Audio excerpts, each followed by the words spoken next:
국민의힘이 사상 초유의 대선 후보 재선출 절차에 돌입한 가운데 박정아 국회의원이 강원자치도당 위원장직 사퇴 입장을 밝혔습니다. 박 의원은 오늘 오전 SNS를 통해 우리 당은 간밤 1시간 만에 대통령 후보 교체라는 상상도 할 수 없었던 일을 눈앞 현실로 만들었다며 당원들과 당 지지자들이 바랐던 건 단일화를 통한 시너지였지 후보 교체라는 이런 막장이 아니었다고 밝혔습니다. 박 의원은 국민의힘 도당 위원장직 사퇴 의사를 밝히면서 국민의힘 당원으로서 원주갑 당협위원장으로서의 역할에만 충실하겠다고 강조했습니다. 앞서 국민의힘은 밤사이 김문수 대통령 후보와 한덕수 무소속 예비후보 간 단일화 협상이 결렬되자 김 후보의 당 대통령 후보 자격을 취소했으며 이후 입당한 한 후보로부터 대통령 후보 등록을 받았습니다. 국민의힘 강원자치도당은 오늘 중앙당 지침에 따라 국민사일엔 강원센터 출범 현판식을 도당 당사 앞에서 진행했습니다. 국민사일에는 국민의힘이 더불어민주당의 민주파출소에 대응하기 위해 만든 카카오톡 채널 기반의 국민 언론 대상 법률 지원 신고 플랫폼입니다. 국민의힘 도당은 좌파 세력에 의해 불법 부당한 피해자가 늘어나는 현 상황을 고려해 센터를 설치했다며 민주파출소에 의해 부당하게 고소 고발당하거나 피해를 입은 국민들에게 상담과 법률 지원 서비스를 제공하겠다고 밝혔습니다. 더불어민주당 강원자치도당이 당직자를 사칭해 이재명 대선 후보의 홍보물 제작을 의뢰한 혐의자를 경찰에 고발했습니다. 민주당 도당은 최근 도당 당직자를 사칭해 이재명 대선 후보의 선거 유세 물품인 어깨띠 제작을 의뢰한 사람들의 인적 사항을 확인해 춘천경찰서에 고발했다고 밝혔습니다. 도당은 사칭 행위가 당과 후보의 이미지를 훼손하는 것은 물론 선거법 위반 소지가 있는 고의적인 업무방해 행위에 해당한다고 보고 강력 대응하겠다는 방침입니다. 현재까지 확인된 사칭 행위는 모두 3건으로 도당은 추가 피해를 파악 중입니다. 오는 6월 폐광을 앞둔 삼척 도계 지역에 탄광을 주제로 한 문화예술 공간이 조성됩니다. 평생 광부의 삶을 살아온 주민은 물론 탄광을 잘 모르는 관광객에게도 지역을 알리는 계기가 될 전망입니다. 송혜림 기자입니다. 이제는 나이가 든 80살의 광부. 광산에 들어가 차갑기로 구멍을 뚫고 칠흑 같은 탄광에서 도시락을 먹던 시절. 청년부터 중장년의 시간을 광산에서 보냈습니다. 옛날에는 손 힘들게 일했죠. 삽질하고 이런 기계도 웃고 이래가지고 대부리를 해가지고 망치를 가지고 두드려 박아가지고 거기다 발파를 했는데 동년배 어르신도 갤러리 속 작품의 실제 주인공입니다. 다음 달이면 폐광하는 도계 광업소. 당시 산업 전사들은 광업소 폐광을 앞두고 만감이 교차합니다. 여기 다시 그 관광객들 안 오면 썰렁해요. 그래도 그 사람들도 내려오면 그래도 뭐 젊은 사람도 다니고 하니까 활성화되는 것 같아요. 삼척 탄광의 1번지로 불리는 도계 삭도마을에 작은 미술관이 조성됩니다. 기존 트리가트관을 갤러리로 만드는 건데 주제는 사라질 위기에 처한 광산 문화입니다. 삼척관광문화재단은 정부 지원을 받아 미술관을 만들고 광산 문화를 예술적으로 재해석한 전시를 할 계획입니다. 이를 통해 지역의 정체성을 지키고 관광 자원으로도 활용할 생각입니다. 도계 지역의 정체성과 역사, 삶의 흔적을 예술로 풀어내는 과정을 통해 지역민과 방문객 모두가 공감하고 소통할 수 있는 공간을 만들 예정입니다. 누군가 어디에든 광산의 흔적을 남기지 않으면 시간이 흐르면서 잊혀질 수밖에 없기 때문입니다. 도계 삭도마을 작은미술관은 콘텐츠 기획을 끝내는 대로 올해 하반기 정식으로 운영을 시작합니다. 지원뉴스 송혜림입니다. 춘천시가 2026 세계태권도 품새 선수권 대회 유치에 성공했습니다.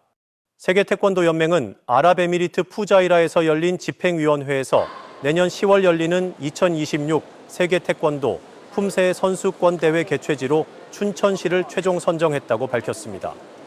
시는 문화 관광 자원과 대회 운영 경험 등에서 높은 평가를 받아 베트남 다낭을 제치고 선정될 수 있었다고 설명했습니다. 시는 이번 대회 유치로 2024 세계 태권도 주니어 선수권 대회에 이은 두 번째 메이저급 대회를 개최하게 됐습니다. 예, 큰 쾌거입니다. 춘천 시민 여러분께 진심으로 감사드립니다. 이번 대회 유치는 2028년 세계 태권도 연맹본부 춘천 이전과 함께 우리 춘천이 세계 태권도의 중심으로 가는 큰 이정표가 될 것입니다. 원주시가 한강유역환경청에서 주관한 친환경 청정사업 공모에 선정돼 불온일반 산업단지에 미래청정산업 챌린지센터를 조성합니다.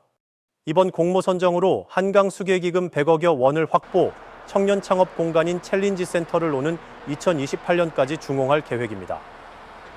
챌린지센터가 건립되면 반도체 소모품 실증센터와 미래차 전장부품 신뢰성 검증센터 등 반도체 테스트베드와 미래항공기술센터 등과 연계해 시너지 효과를 거둘 것으로 기대됩니다. 성년의 날을 기념하는 전통 성년식이 오늘 춘천 향교교육관에서 열렸습니다. 춘천 향교가 주관하는 이번 행사는 이제 막 성년이 된 젊은이들에게 성인으로서 책임과 긍지를 갖도록 하고 어엿한 사회 구성원이 된 것을 축하하기 위해 마련했습니다. 성년자 20명과 성년자의 가족과 유림, 내빈 등이 참석한 행사에서는 남성은 망건과 갓을 쓰고 여성은 비녀를 꽂고 족두리로 머리를 튼 채 성년 선서를 하는 의식이 진행됐습니다. 한편 지원방송과 춘천향교는 청소년 효예절 실천을 위한 업무 협약을 체결하고 전통문화 계승을 위한 연중 캠페인을 펼치기로 했습니다. 지난 10월 충남 태안 가로림만에서 놓아준 점박이 물범이 북한의 신의주까지 다녀온 사실이 위성 추적으로 확인됐습니다. 점박이 물범의 생존 여정은 서해안 생태계의 건강성과 회복 가능성을 보여주는데요. 방류된 두 마리는 지난해 가을 강릉 주문진과 양양 물치항 인근에서 구조된 물범입니다. 네트워크 현장 TJB 김상기 기자의 보도입니다. 탈진한 채 구조됐던 어린 점박이 물범 두 마리. 지난해 가을 가로림만에서 자연으로 돌아갔습니다.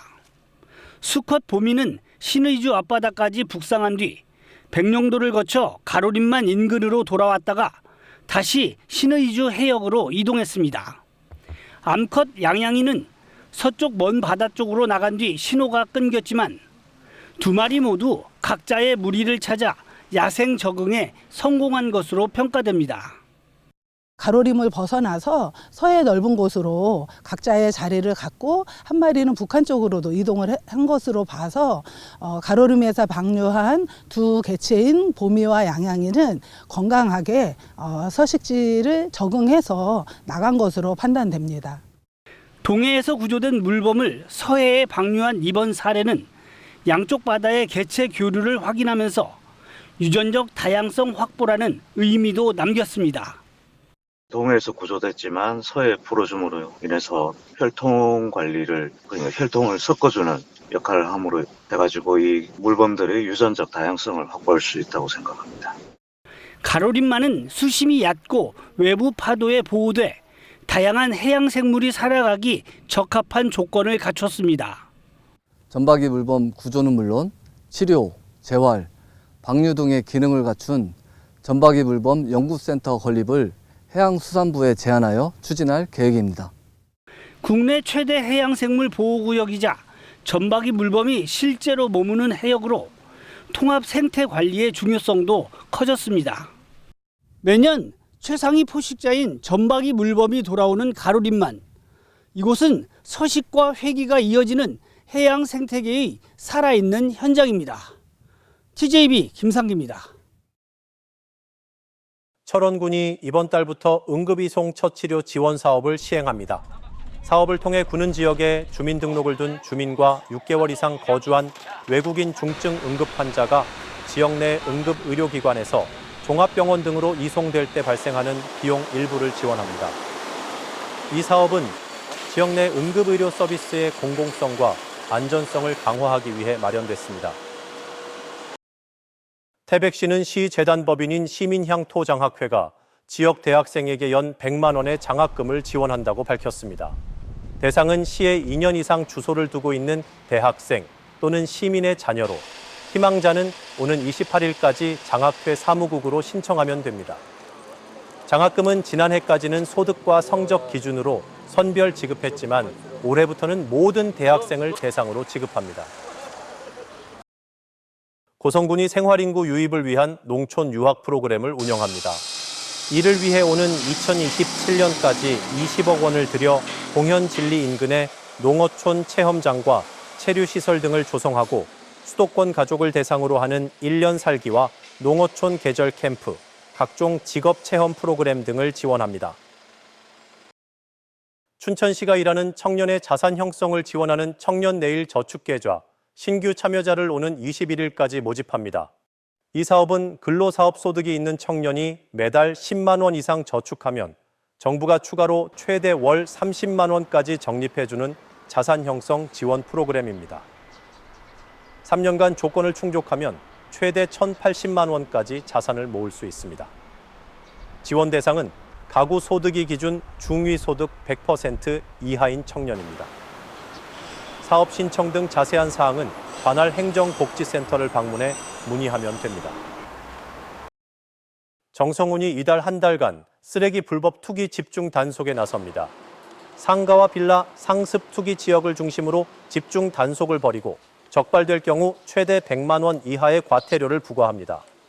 통합관제센터와 협력해 방범용 CCTV를 활용하고 주민에게 올바른 분리배출 방법을 홍보할 예정입니다. 원주시가 오는 24일 원주문화원에서 초등학생을 대상으로 제2회 원주시 꿈이룸 한마당 행사를 선보입니다. 지난해 첫 선을 보인 꿈이룸 한마당 행사는 문화와 예술, 체육 경험을 통해 아이들이 배우고 성장하는 기회를 제공하기 위해 기획된 참여형 축제입니다. 태권도와 댄스, 악기 연주 등 다양한 분야에서 300여 명의 초등학생이 참가해 기량을 뽐내고 가족 골든벨과 꿈의 오케스트라 등 부대 행사가 열립니다. 양양군이 도시 미관 개선을 위해 노후 건물 번호판을 교체합니다. 이를 위해 다음 달까지 10년 이상 된 노후 건물에 탈색되거나 훼손된 건물 번호판을 순차적으로 무상 교체할 방침입니다. 새로 설치되는 건물 번호판에는 QR코드가 삽입돼 스마트폰으로 정확한 위치 안내가 가능해 접근성 강화와 도시 미관 개선 등이 기대됩니다. 춘천시가 오는 10월까지 자전거 시민학교 안전교실을 운영합니다. 어린이와 청소년들에게 안전한 자전거 이용법을 알려주기 위해 마련한 교육에서는 20개 학교 1,253명을 대상으로 자전거 관련 교통법규와 안전사항 등 이론 교육과 올바른 자전거 타기 실습 등이 진행됩니다.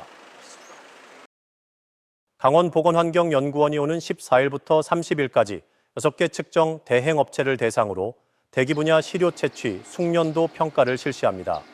굴뚝 시료 채취 기술력 검증을 위해 시행되는 이번 평가에서는 채취 장치 점검과 누출 확인 시험, 시료 채취 과정 등의 평가가 이루어집니다. 최종 부적합 판정을 받으면 3개월간 영업정지 처분을 받습니다. 평창군 대화면과 서울대 평창 캠퍼스는 지역발전 실무협의회를 출범했습니다.